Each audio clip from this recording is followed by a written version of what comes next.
Welcome back to This Film Not Rated, a branch of the Drive-In Podcast Network. I'm Eric. And I am Curtis.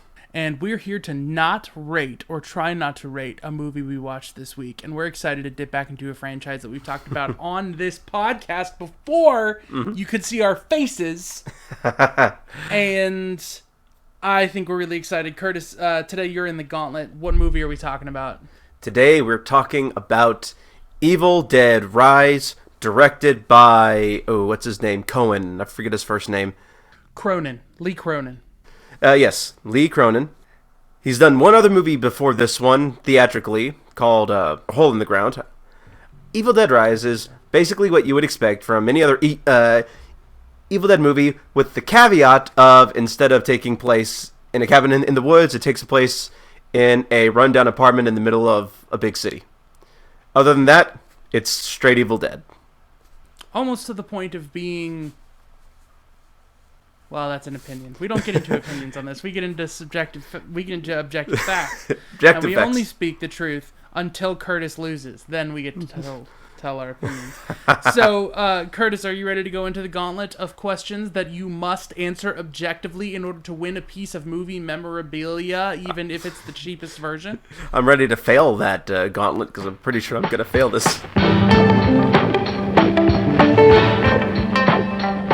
So... Question number 1. Is the movie good or bad? Is the movie good or bad? This is why I say I'm going to fail. It's a good movie. Curtis, you really want to go out? I don't think I can be objective with this movie. Like, at all.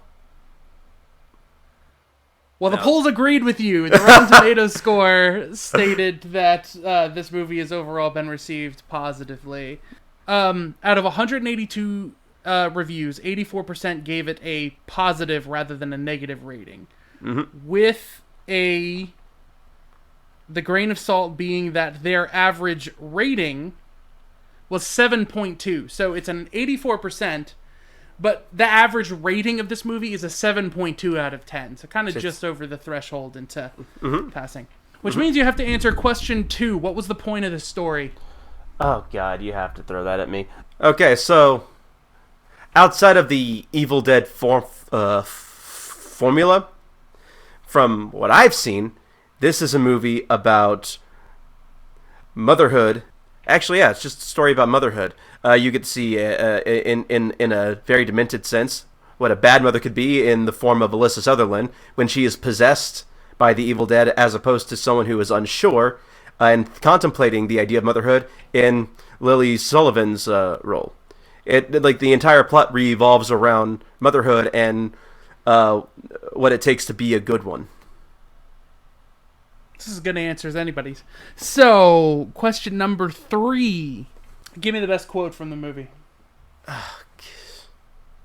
Do I have a best quote? Because the one that jumps to mind is everyone in this apartment will be dead by dawn, but I don't want to include that one because it's basically referencing the line from Evil Dead 2. Then there's the campy lines that you could pick from. There's a slew of them. I can't remember any of them right now, except for Mommy's with the Maggots now, because that's in the trailers, and I've seen that trailer 1,000 times. I can't think of a line. I'm going to use my I don't know. Okay.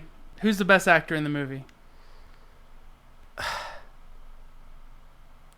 Because of all the stunt work involved and all the hell that she would have had to go through in order to pull off the performance that she does, I have to go with Alicia Sutherland. Wrong! Wrong? Deadite that possessed her.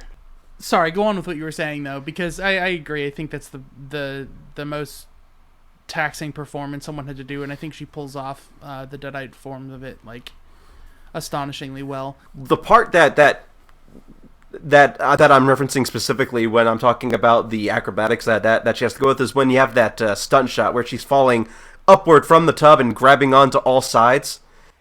And her hair is still hanging down. Yeah. I cannot see the seams in this movie.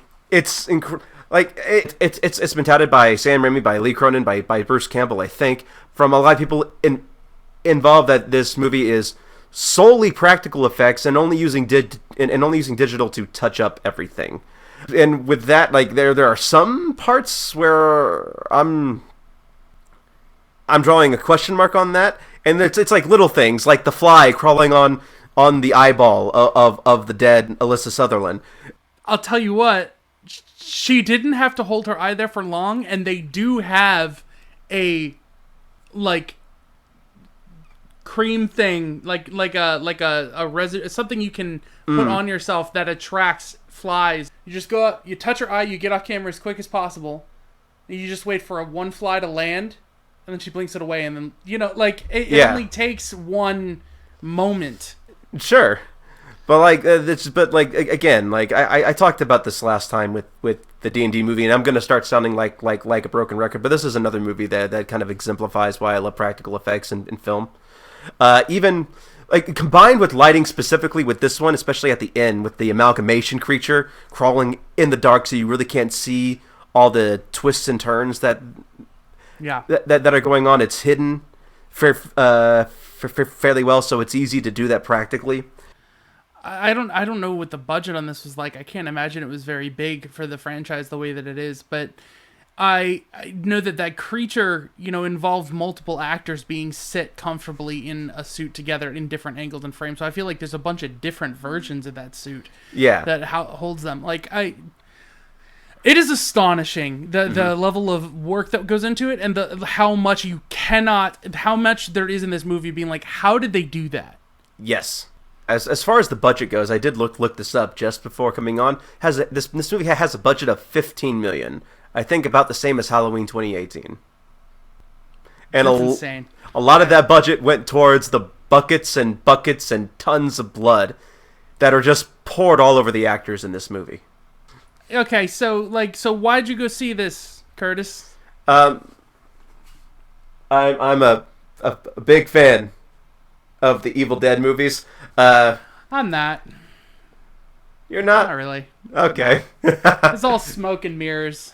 The trailer specifically is what got me really interested with just the initial shot of the mom walking in with the flame, just throwing the eggs into the pan, giving this really grotesque view of a dysfunctional family.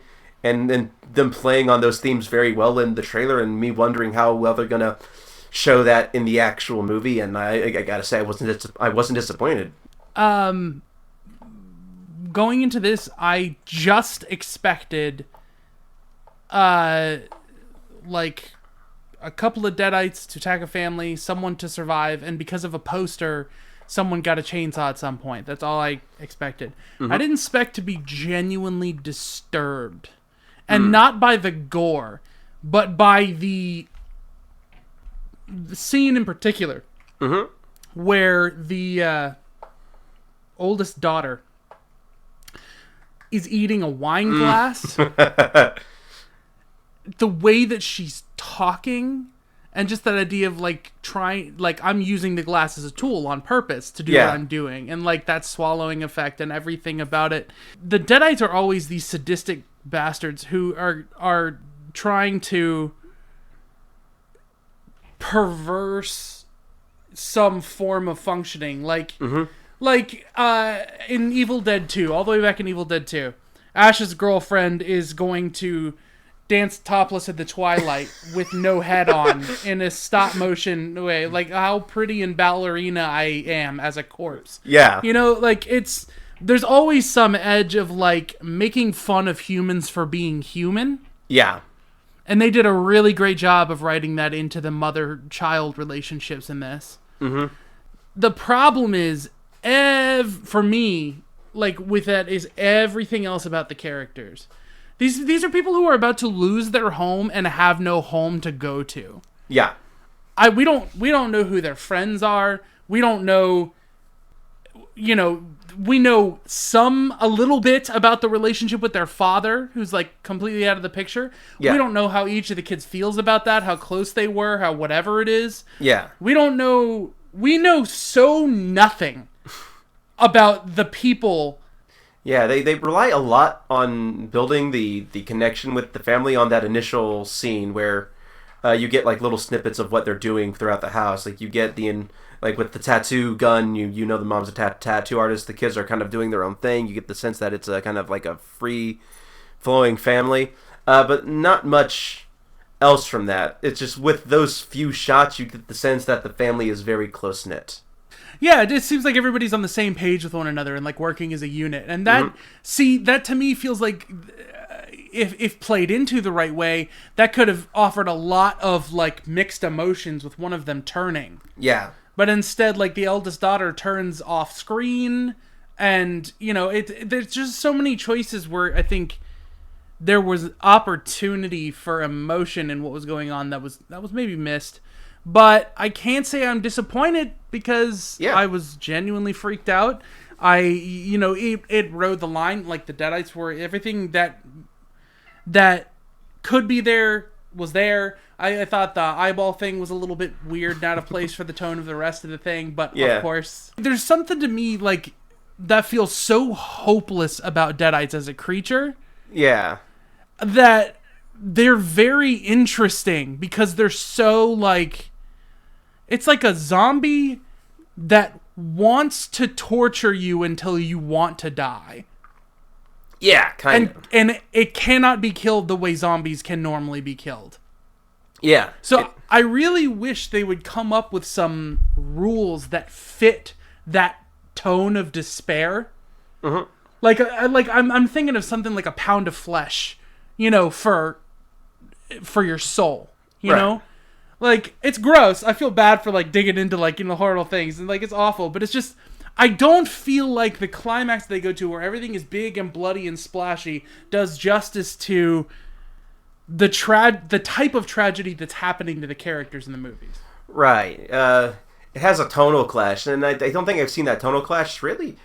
I would say since Evil Dead 1, where it tries to be genuinely horrific and it goes over the top at the very end with all its gore effects and its disgusting things, to the point where it does become comedic, and that's kind of what happens here. There was some nervous laughter. Yeah. I think the genius of 2013's Evil Dead is that it puts the actors and the characters through so much pain and torture that there's catharsis in that the girl that has been through the worst of it and literally had to die and come back to life to beat the Deadite in her. Yeah. Then has to face that creature externally. And so then there is almost nothing more satisfying than the chainsaw coming into play, because that creature needs to be split into bits so that it can't be functioning anymore. Right. This movie was very patient and biting, and then just suddenly has an explosion at the end. Yeah. But 100%, Alyssa Sutherland, uncannily effective. Yeah. She is so good.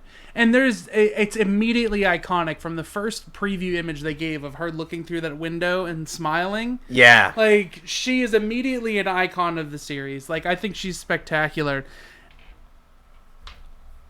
when she's alone and when she's a Deadite. I got a really strong impression that I was watching a recorded stage play when the aunt first showed up in their house. Okay. Like, on a stage, it's not realistic. You don't turn your back on the audience.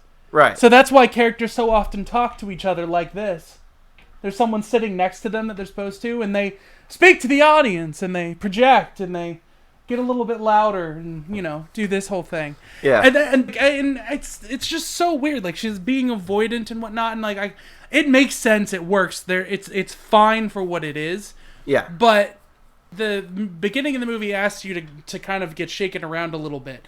They do like a cold open, then they go back to the day before to show you how they get to that cold open. Yeah. And then all of a sudden you're in like a punk bathroom where a girl's learning she's pregnant. And it's like, how many times in a movie have you seen someone in a bathroom telling someone on the door to go away, and then who seems depressed that it's a positive pregnancy test? Yeah. That scene is in at least 100 movies that are popular. Yeah. It starts with that, and then you go back, and now you're supposed to meet the family, and this is the introduction of the actual movie. Yeah. And then to have it be so much just, we're going to deliver it in this weird way. I couldn't tell where I was supposed to settle, what I was supposed to be feeling. I don't know. Okay.